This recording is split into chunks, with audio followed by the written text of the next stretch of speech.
আমি চলে এসেছি সবজি বাজারে। কি কি সবজি নেই তোমরা দেখতে থাকো পুরো ভিডিওটা লাস্ট পর্যন্ত। দেখো, বাজারের ভিতরে মায়ের পুজো হচ্ছিল, তোমরাও দর্শন করে নাও আর প্রথম থেকে লাস্ট পর্যন্ত ভিডিওটা দেখো, তোমাদেরও খুব ভালো লাগবে।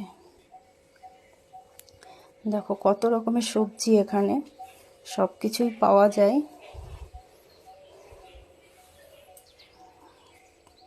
পুরো বাজারটা তোমাদের ঘুরিয়ে দেখাচ্ছি, কেমন লাগে অবশ্যই জানাবে।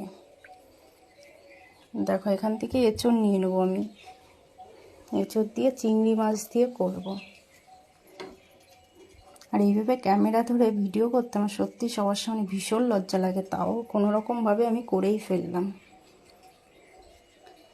বাজার থেকে চলে আসলাম চিংড়ি মাছ নিতে মাছ বাজারে। মাছ নেওয়া হয়ে যাওয়ার পরে চলে যাব আমি মুদিখানার দোকানে, ওখান থেকে কিশমিশ আর খেজুর নেওয়ার জন্য। কেমন লাগলো অবশ্যই জানিও।